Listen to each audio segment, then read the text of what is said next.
Supreme court ठाकरेंच्या बाजूने अर्थात उद्धव ठाकरेंच्या बाजूने निर्णय द्यायला तयार नाही। ज्या शरद पवारांनी उद्धव ठाकरेंना महायुतीतून बाहेर काढून आपल्या सोबत घेऊन महाविकास आघाडीचा प्रयोग केला होता, तेच शरद पवार आता उद्धव ठाकरेंसोबत राहायला तयार नाही। काँग्रेस तर उद्धव ठाकरेंसोबत आधीही आणि आताही जमवून घेत नाही। एकाकी पडलेल्या ठाकरेंना आता सहानुभूती मिळण्याचे चान्सेस जास्त वाढले आहेत आणि त्यामुळे जे दिसून येत नाही ते चक्र पुन्हा एकदा फिरू शकतं का, या प्रश्नाचं उत्तर शोधण्यासाठी हा व्हिडिओ कुठेही स्किप न करता शेवटपर्यंत बघा, म्हणजे आपल्या लक्षात येईल। नमस्कार, मी रिनेश रंजन, आपण पाहत आहात बातम्यांची बातमी। उद्धव ठाकरे यांच्या शिवसेना या पक्षावर पानगळ आली। उद्धव ठाकरे यांचा पक्ष संपल्यात जमा आहे। उद्धव ठाकरेंकडे ना आता आमदार राहिलेत, ना खासदार राहतील, ना नगरसेवक राहतील, ना संघटना त्यांची राहणार आहे। हे सगळं नरेटिव्ह अगदी सोयीस्करपणे सेट केलं गेलं आहे। अर्थात यामध्ये तथ्य इतकंच की बरेच नगरसेवक पक्ष संघटक सोडून गेलेत, परंतु अजूनही आमदार किंवा खासदार सोडून गेलेले आहेत अशी तरी निदान बातमी पुढे सध्या आली नाही। पण या सगळ्या गोष्टींमध्ये सुप्रीम कोर्टाच्या एका निर्णयामुळे पुन्हा एकदा उद्धव ठाकरे साहेब कमबॅक करू शकतात। आता उन्हाळी सुट्ट्यांमध्ये ठाकरेंच्या म्हणजे धनंजय चंद्रचूड यांनी जी टिप्पणी ठाकरे आणि एकनाथ शिंदे यांच्या केसमध्ये मागील दिवसात केली होती की जर विधिमंडळातील आमदार आणि खासदारांच्या बहुमताच्या आधारावर एखाद्याला पक्ष आणि त्या पक्षाचं चिन्ह बहाल करू शकत नाही, अशी टिप्पणी चंद्रचूड यांनी याआधी केली होती। या चंद्रचूड यांच्या टिप्पणीवरती आता जस्टिस सूर्यकांत हल्लीचे हे उन्हाळी सुट्टीमध्ये सुद्धा सुनावणी घेऊ शकतात आणि जर त्यामध्ये काही तथ्य आढळलं तरच शिंदेंना दिलेला शिवसेना पक्ष आणि त्यांचं ते चिन्ह पुन्हा एकदा गोठवलं जाऊ शकतं किंवा काढून घेतलं जाऊ शकतं। पण समजा तसं घडलं नाही, तसं झालं नाही, तरी सुद्धा उद्धव ठाकरेंना सध्याच्या राजकारणामध्ये खेळण्याची सुवर्ण संधी आली आहे आणि ती संधी म्हणजे सहानुभूती आणि फक्त सहानुभूती। ज्यावेळी उद्धव ठाकरे यांचं मुख्यमंत्री पद गेलं, त्यांनी स्वतःहून राजीनामा दिला, त्यांचे आमदार आणि खासदार गुवाहाटीला जाऊन बसले होते, हे आपल्याला ठाऊक आहे। त्यावेळी उद्धव ठाकरेंच्या बाजूने जेवढ्या मोठ्या प्रमाणावरती सहानुभूतीची लाट तयार झाली होती ती आपण सर्वांनी पाहिली आहे। तेवढीच मोठी सहानुभूतीची लाट आता पुन्हा तयार होऊ शकते, कारण म्हणजे शरद पवारच महायुतीमध्ये सामील होत आहेत हे नरेटिव्ह तयार होणार आहे की आता शरद पवारांनी उद्धव ठाकरेंचा वापर केला, उद्धव ठाकरेंची शिवसेना निकामी करण्यासाठीच शरद पवार साहेबांनी 2-2.5 वर्ष जे आहे ते उद्धव ठाकरेंसोबत सत्तेत राहिले। मधल्या काळात शरद पवार आणि एकनाथ शिंदेंच्या होणाऱ्या भेटीगाठी या उद्धव ठाकरेंना सहन होणाऱ्या नव्हत्या, तरी सुद्धा शरद पवारांनी उद्धव ठाकरेंना न आवडणारी गोष्ट वारंवार ते करत गेले आणि त्यांनी केली आणि एकनाथ शिंदेंसोबतचे संबंध त्यांनी शाबूत ठेवले। एवढंच काय तर लोक माझे सांगाती या शरद पवारांच्या पुस्तकामध्ये, जे त्यांनी ते पुस्तक लिहिलं आणि त्याचं विमोचन झालं, त्या पुस्तकामध्ये सुद्धा शरद पवारांनी उद्धव ठाकरेंबाबत असा उल्लेख केला आहे की जे आमदार आणि खासदार म्हणत होते की आम्हाला उद्धव ठाकरे भेटत नव्हते, त्यांची भेट होत नव्हती, तर ते खरंच होतं। उद्धव ठाकरे भेटत नव्हतेच आणि मी कधीही असं म्हटलो नव्हतो की एकनाथ शिंदेंना मुख्यमंत्री करू नका, तो सर्वस्वी त्यांच्या पक्षाचा निर्णय होता।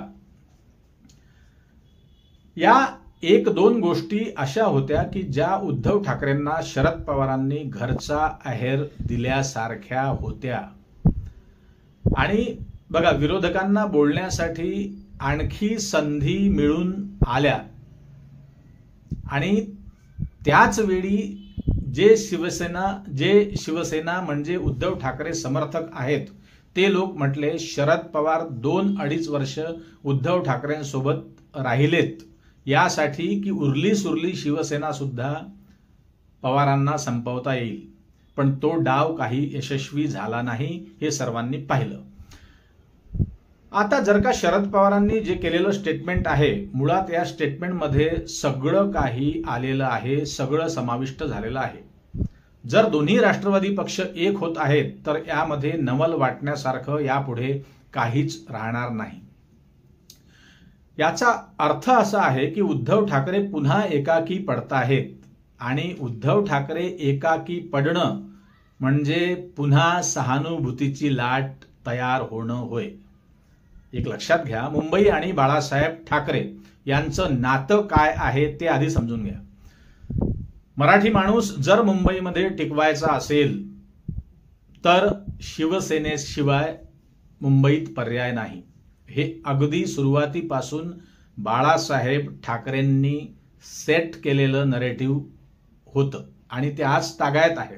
आज तागायत मुंबईमध्ये ते कायम आहे आणि म्हणूनच ठाकरे सोडून मुंबईमध्ये कुणाची सत्ता सहजासहजी येणं शक्य नाही. पण यावेळी काही बदल होऊ शकतो असं काहीसं चित्र पुढे जरी येत असलं तरी आता ज्या प्रकारे सहानुभूतीची लाट पुन्हा तयार झाली आहे, या महानगरपालिका निवडणुकींना काही गोष्टी मुंबईमध्ये सुद्धा बुमरँग होऊ शकतात, हे लक्षात घ्या. आणि ठाकरेंच्या बाजूने, उद्धव ठाकरे साहेबांच्या बाजूने सहानुभूतीची लाट पुन्हा तयार होऊ शकते. ज्या दिवशी शरद पवार महाविकास आघाडीतून बाहेर पडतायत त्याच दिवशी महाविकास आघाडी बरखास्त झाली होती. काँग्रेस आणि शिवसेनेचे एकमेकांसोबत तसेही काही भवितव्य नव्हते आणि नाही. आणि पुन्हा मग राहून राहून प्रश्न तोच पडतो की वारंवार जे सोडून गेलेले आमदार होते ते ठाकरेंना सांगत होते, तुम्ही काँग्रेस आणि राष्ट्रवादीची साथ सोडा. आणि एक प्रकारे उद्धव ठाकरेंनी साथ सोडली नाही तर काँग्रेस आणि राष्ट्रवादीने शिवसेनेची साथ सोडली आहे. पुन्हा हे उलट नरेटिव्ह जे आहे ते सुद्धा ठाकरेंच्याच अंगलट येऊ शकतं. पण या दोन्ही गोष्टींमध्ये एक गोष्ट मात्र कॉमन असेल, ती म्हणजे पुन्हा सहानुभूती. ठाकरेंच्या बाजूने भूतोना भविष्यती अशी सहानुभूती निर्माण होण्यासाठी सुरुवात झालेली आहे, हे लक्षात घ्या. एकीकडे राज ठाकरे आणि उद्धव ठाकरे एकमेकांना टाळी देतील तसे संकेत आहेत आणि या टाळीतून जे घडलंय किंवा जे घडू शकणार आहे याचा अंदाज कुणीही बांधू शकत नव्हते.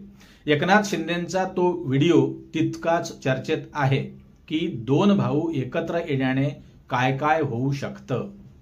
पण राज ठाकरेंच्या काही दिवसांपूर्वी उदय सामंत यांच्या सोबत भेटीगाठी, तसंच एकनाथ शिंदेंसोबत त्यांच्या भेटीगाठी, तसंच देवेंद्र फडणवीसांसोबत देखील राज ठाकरेंच्या भेटीगाठी लक्षात घेता राज ठाकरे सुद्धा उद्धव ठाकरेंसोबत येण्याची शक्यता तशी फार कमी आहे. पण या सगळ्यांमध्ये राज ठाकरे सुद्धा केंद्रस्थानी राहतील आणि आहेत हे देखील विसरून चालणार नाही. आताच्या घडीला महायुतीतील सर्वच्या सर्व नेत्यांना राज ठाकरे फार महत्वाचे वाटतायत, हे लक्षात घ्या. या सगळ्या गोष्टी जर का लक्षात घेतल्या तर आता जर पवार ठाकरेंना सोडून जातायत तर त्याचा सर्वाधिक फायदा हा उद्धव साहेबांनाच होणार आहे, हे लक्षात घ्या. कारण आता सहानुभूतीची लाट ही अगदी दुप्पट होणार आहे, डबल होणार आहे. शरद पवारांचं राजकारण हे नेहमीच दोन दगडावर पाय ठेवणार असतं, हे अख्ख्या महाराष्ट्राला ठाऊक आहे. जिकडे फायदा तिकडे पवार असं म्हटलं जातं. पण उद्धव ठाकरे मात्र स्वाभिमान टिकवून राहिलेत आणि हेच नरेटिव्ह बिल्ड होण्यास मदत होणार आहे. आणि शरद पवार सोडून गेले तरी त्याचा फायदा हा उद्धव ठाकरेंनाच होईल.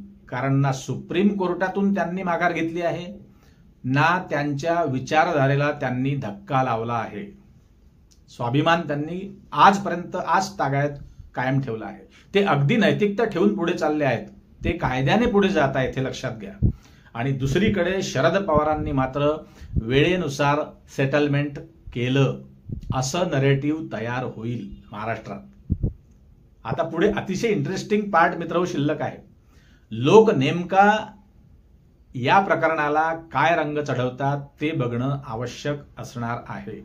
आणि मित्रहो, तुमचं याबद्दल काय मत आहे? तुमच्या मनात नेमकं काय सध्या या प्रकाराबद्दल सुरू आहे ते कमेंटमध्ये व्यक्त होऊन नक्कीच सांगा, नक्कीच लिहा.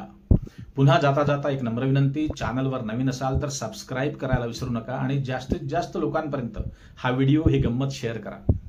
पुन्हा भेटू नवीन विषयावर बोलण्यासाठी नव्या दिवशी नव्या दमानं. तोपर्यंत नमस्कार. जय हिंद, जय महाराष्ट्र.